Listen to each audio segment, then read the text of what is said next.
तो चलिए सीधा आज की इस बेहद दिलचस्प चर्चा में चलते हैं। महाभारत के ऐतिहासिक युद्ध के ठीक बाद की एक ऐसी घटना जो दान और परोपकार को देखने का हमारा पूरा नजरिया ही बदल कर रख देगी। अक्सर हम सब यही मानते हैं ना कि दान का महत्व उसकी मात्रा से तय होता है। जितना बड़ा दान उतना बड़ा पुण्य। लेकिन क्या सच में ऐसा है?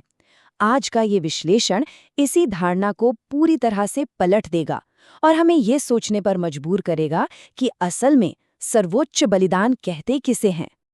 जरा कल्पना कीजिए, धरती पर अब तक का सबसे भव्य समारोह चल रहा है। हर तरफ जश्न, अथाह वैभव और खुशियां हैं। और तभी बिल्कुल अचानक उस भव्यता के चरम पर एक बेहद अजीब सा जीव वहां प्रकट होता है। वो जोर जोर से हंसने लगता है और कुछ ऐसा कहता है जिससे वहां मौजूद हर एक इंसान सन्न रह जाता है। उसका दावा था कि ये विशाल और चमक चमाता आयोजन कुछ मुट्ठी भर अनाज के सामने कुछ भी नहीं है। हैरानी होती है ना? हम सभी के मन में यही सवाल उठता है कि आखिर ये कैसे संभव है। तो चलिए इस रहस्य को सुलझाने के लिए थोड़ा पीछे चलते हैं।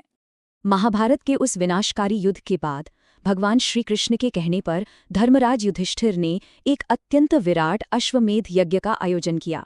मतलब इसकी भव्यता का अंदाजा लगाना भी मुश्किल है। अन्न के विशाल भंडार खोल दिए गए थे।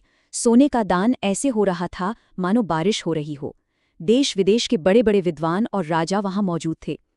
लेकिन एक बात है, जहां इतना विशाल वैभव होता है वहां अक्सर एक चीज बहुत चुपके से मन में घर कर जाती है, और वो है अहंकार। वहां उपस्थित लोगों और खुद पांडवों के मन में भी एक हल्का सा अहंकार पनपने लगा था कि वाकई धरती पर ऐसा अद्वितीय महायज्ञ आज तक किसी ने नहीं किया है। और बस ठीक उसी समय जब ये अहंकार अपने चरम पर था, यज्ञ के पूर्णाहुति के दौरान एक अत्यंत विचित्र नेवला वहां आ पहुंचा। विचित्र इसलिए क्योंकि इस नेवले का आधा शरीर शुद्ध सोने की तरह चमक रहा था और बाकी का आधा बिल्कुल साधारण। वो नेवला आया, यज्ञशाला की राख और जूठन में लौटने लगा, फिर खड़ा हुआ, जोर से हंसा और उसने एक ऐसा ऐतिहासिक वाक्य कहा जिसने सबके होश उड़ा दिए। उसने सीधे तौर पर सम्राट के अहंकार कर चोट करते हुए कहा कि तुम्हारा ये महान अश्वमेध यज्ञ कुरुक्षेत्र के एक दरिद्र ब्राह्मण की मुट्ठी भर सत्तू के दान के बराबर भी नहीं है। सच मानिए, पूरी की पूरी सभा एकदम सन्न रह गई। ये तुलना अपने आप में बहुत ही चौंकाने वाली थी। एक तरफ सम्राट युधिष्ठिर का वो राजसी वैभव जिसका पूरी दुनिया में कोई मुकाबला नहीं था, और दूसरी तरफ कुरुक्षेत्र के एक अज्ञात ब्राह्मण की अत्यधिक और विनम्र निर्धनता। कोई और राजा होता तो शायद भड़क जाता, लेकिन युधिष्ठिर, जो हमेशा सत्य की खोज में रहते थे, वो क्रोधित नहीं हुए। इसके बजाय उन्होंने बहुत ही विनम्रता से उस अजीब जीव से पूछा कि भाई वो इतने बड़े महायज्ञ की तुलना एक इतने छोटे से दान से क्यों कर रहा है। इसके जवाब में उस नेवले ने जो कहानी सुनाई वो पूर्ण त्याग और निष्काम सेवा का एक ऐसा उदाहरण है जिसे सुनकर रोंगटे खड़े हो जाते हैं। नेवले ने बताया कि उस ब्राह्मण परिवार की आर्थिक स्थिति शब्दों में बयान नहीं की जा सकती। वो परिवार उंच वृत्ति से अपना जीवन चलाता था। उंच वृत्ति यानी जब खेतों में फसल कट जाती है तो जो थोड़े बहुत दाने जमीन पर गिर जाते हैं, बस उन्हीं को चुनकर अपना पेट भरना। उनके पास न कोई धन था, न कोई सुख सुविधा, और कल के लिए तो कुछ भी बचाकर नहीं रखा था। उनका पूरा जीवन केवल ईश्वर पर भरोसे पर टिका था। और मानो इतनी मुसीबतें कम थीं कि तभी वहां एक अत्यंत भीषण अकाल पड़ गया। अकाल इतना भयंकर था कि कई कई दिनों तक उस परिवार के चारों सदस्यों, ब्राह्मण, उनकी पत्नी, बेटे और बहू को अन्न का एक सिंगल दाना भी नसीब नहीं हुआ। भूख से उनके शरीर मानो सूख कर कांटा हो चुके थे। लेकिन कमाल की बात देखिए, धर्म के प्रति उनकी आस्था बिल्कुल नहीं डिगी। कई दिनों की तड़पा देने वाली भूख के बाद बहुत ही मुश्किल से उन्हें थोड़ा सा जौ का सत्तू मिला, मुश्किल से एक मुट्ठी, और उन्होंने इसे अपना अधिकार नहीं माना बल्कि ईश्वर का एक बहुत बड़ा आशीर्वाद समझा। घर में मानो उत्सव का माहौल हो गया। सबने स्नान किया, भगवान को भोग लगाया और उस थोड़े से भोजन को बांटकर खाने के लिए बस बैठे ही थे कि तभी उनके दरवाजे पर एक अतिथि आ पहुंचा। वो अतिथि भूख से बेहाल था, बहुत कमजोर और बिल्कुल दीनहीन लग रहा था।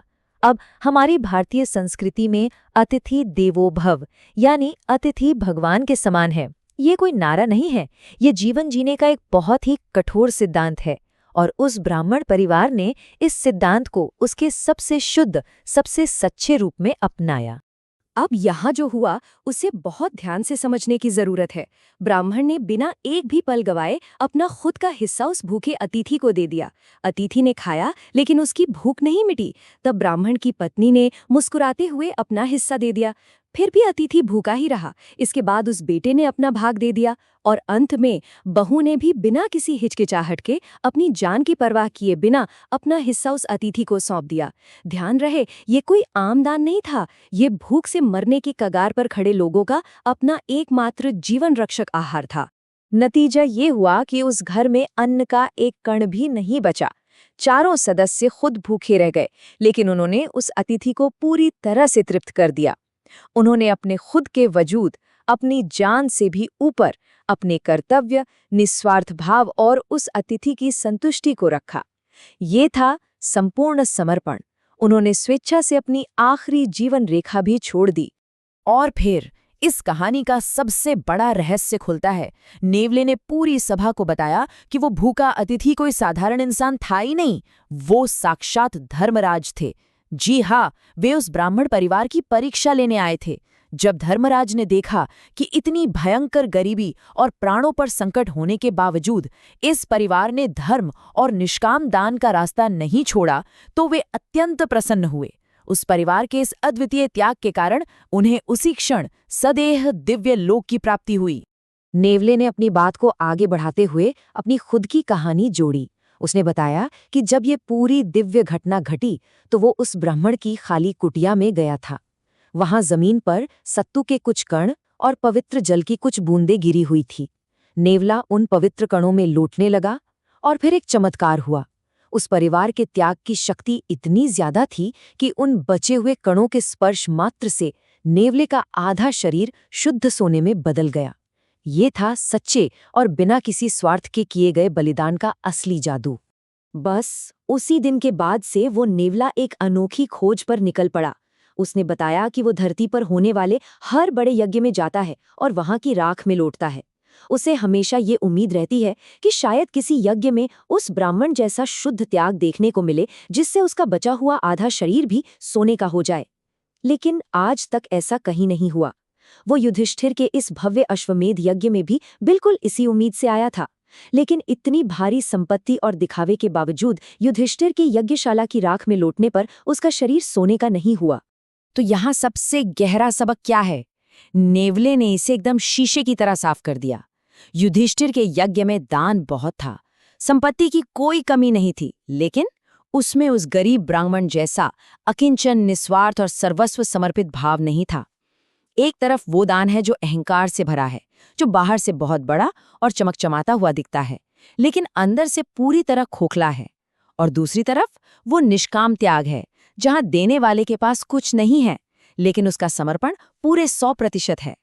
सच तो ये है कि प्रदर्शन के लिए किया गया दान लोगों की तालियां तो बटोर सकता है, लेकिन वो ईश्वर के हृदय तक कभी नहीं पहुंच सकता। यह एक ऐसा शाश्वत सत्य है जो हमें हमेशा याद रखना चाहिए। ईश्वर ये कभी नहीं देखते कि क्या दिया गया है या कितना दिया गया है।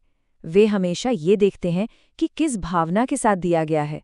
जब कोई भी चीज़ पूरे प्रेम, त्याग और बिना किसी स्वार्थ के समर्पित की जाती है, तो वो मात्रा में छोटी होकर भी अनंत हो जाती है।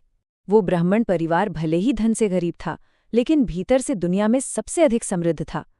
उनके पास अन्न कम था, पर आस्था असीम थी। और यही कारण है कि उनका वो एक मुट्ठी सत्तू का दान सम्राट युधिष्ठिर के राजसी अश्वमेध यज्ञ से भी कहीं अधिक महान साबित हुआ। जिस हृदय में अहंकार नहीं होता, असल में वही सबसे बड़ा यज्ञ कुंड है। जिस सेवा में केवल ईश्वर को प्रसन्न करने की चाह हो, वही सच्ची भक्ति है। तो आज की इस चर्चा के अंत में हम सबको एक पल रुककर ये जरूर सोचना चाहिए कि हम अपने जीवन में जो भी देते हैं, चाहे वह हमारा समय हो, पैसा हो या किसी की मदद हो, उसके पीछे हमारा असली इरादा क्या होता है? क्या वो हमारी अपनी संतुष्टि और अहंकार के लिए होता है, या फिर पूर्ण समर्पण और एकदम शुद्ध भावना के साथ?